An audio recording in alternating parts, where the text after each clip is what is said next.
Gibran makin terdesak karena PDIP mendukung Purnawirawan TNI.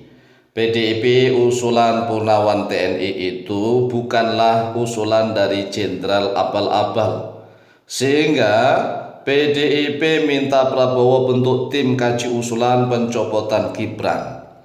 Karena para Purnawan Jenderal TNI itu bukan orang yang abal-abal, namun kumpulan orang-orang yang pandai, yang cerdik, yang cerdas, yang berpengalaman.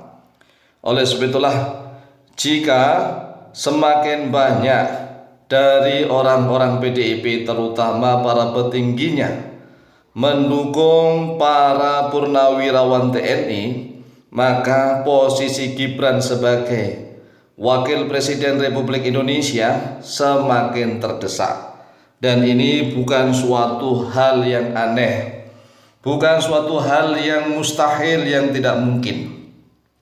Karena sejumlah petinggi dari Partai Demokrasi Indonesia Perjuangan sudah mulai buka suara terang-terangan. Mereka mendesak Presiden Prabowo Subianto agar segera membentuk tim kaji usulan pencopotan Gibran dari jabatannya sebagai Wakil Presiden Republik Indonesia. Karena para Jenderal Purnawirawan TNI itu bukan kelas abal-abal.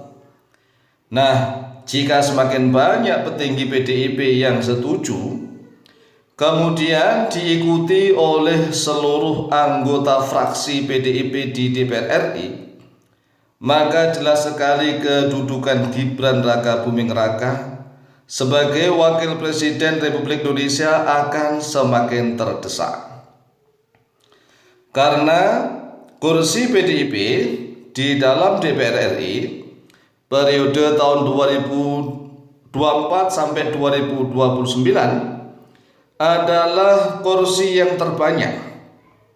Jadi kursinya PDIP di dalam DPR RI itu adalah kursi yang terbanyak, paling banyak dari seluruh fraksi-fraksi partai lainnya. Meskipun seluruh suara fraksi PDIP, seandainya seluruhnya suara fraksi PDIP itu yang bersuara mendukung Forum Purnawirawan TNI, maka masih belum memenuhi quorum. Jadi kalau hanya fraksi PDIP saja itu belum memenuhi quorum. Kalau belum memenuhi quorum berarti kan belum bisa mendesak DPR RI untuk mengajukan ke Mahkamah Konstitusi. Sekali lagi kan syaratnya itu suara dari DPR RI harus memenuhi quorum. Nah, kalau hanya suara dari fraksi PDIP saja belum memenuhi quorum, sehingga tidak mungkin akan diajukan ke Mahkamah Konstitusi. Kemudian tidak mungkin juga akan dilanjutkan pembahasan di MPR RI. Namun ini namanya peta politik. Peta politik bisa saja berubah cepat sekali.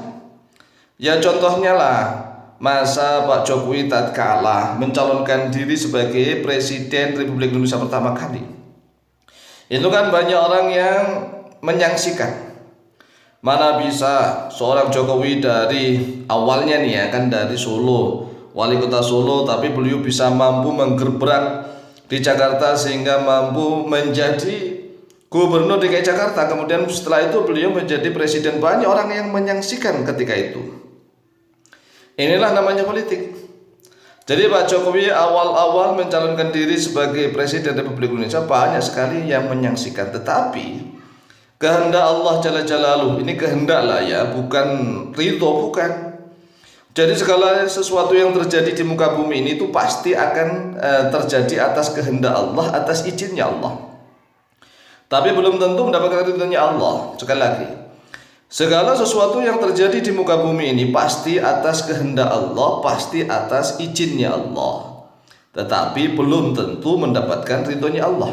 Nah, kita kembali lagi kepada masalah PDIP dan DPR RI. Nah, karena kalau fraksi PDIP ini walaupun toh belum memenuhi quorum, namun dipastikan akan mampu mempengaruhi pendirian dari fraksi-fraksi partai lainnya di DPR RI, terutama fraksi-fraksi partai yang kemarin itu sebagai pendukung Anies ya. Ini kemungkinannya begitu kita melihat peta politik. Hanya saja kita menunggu kita sebagai rakyat Indonesia, apakah memang seluruh fraksi PDIP akan berani untuk mempengaruhi, mendesak fraksi-fraksi partai lainnya, ya terutama fraksi-fraksi yang kemarin mendukung Anies. Nah, kalau PDIP kemarin kan jelas mendukung Ganjar Mahfud ya kan. Fraksi yang mendukung Ganjar Mahfud kemungkinan akan dipengaruhi PDIP terlebih dahulu. Kemudian setelah itu mereka akan mempengaruhi fraksi-fraksi partai lainnya yang kemarin mendukung Anies Baswedan dan Muhaimin. Nah, kalau dua pendukung capres cawapres kemarin ini bersatu, ini bisa memenuhi quorum di DPR RI dan ini bisa terjadi bahaya. Artinya bahaya itu bahaya bagi kedudukannya Gibran ya, bagi kedudukannya Gibran. Tetapi kalau untuk masyarakat Indonesia tidak akan ada apa-apa. Makanya kami getol untuk ikut campur masalah urusan politik ini agar rakyat Indonesia ini berpolitiknya semakin cerdas, semakin paham, jangan terlalu ta'assub, jangan terlalu asobiyah, jangan terlalu fanatik buta. Jadi kalau misalnya nih peta politik tiba-tiba berubah, seluruh fraksi PDIP kemudian bersama dengan fraksi-fraksi DPR RI yang kemarin mendukung Anies Baswedan yang bergandengan dengan Muhaimin bersatu, kemudian fraksi yang mendukung Ganjar Mahfud kemarin juga bersatu, apalagi misalnya ditambah dengan satu fraksi atau dua fraksinya yang kemarin mendukung Prabowo Gibran, ini jelas sekali posisi Gibran sebagai Wakil Presiden Republik Indonesia bisa terancam. Nah, ini mungkin menjadi tonggak awal sejarah di Republik Indonesia. Nah, makanya kita harus belajar arif dan bijaksana. Awal sejarah nggak mungkin orang seperti Jokowi bisa jadi presiden, tapi kenyataannya bisa jadi presiden. Kemudian sampai 2 periode. Kemudian muncul lagi ya Gibran tiba-tiba direkayasa MK Mahkamah Konstitusi merekayasa undang-undang pencalonan atau syarat menjadi capres cawapres karena mereka ini mengakali dan merekayasa undang-undang dari Mahkamah Konstitusi. Akhirnya ditakdirkan oleh Allah menjadi cawapres ya, dan ditakdirkan oleh Allah menjadi wakil presiden. Tetapi apakah itu hanya sekedar kehendak Allah, izin Allah tanpa ridho Allah atau bagaimana? Maka kita tunggu berikutnya. Demikian, semoga manfaat dan lebih kurangnya mohon maaf. Wallahu taala a'lam bishawab.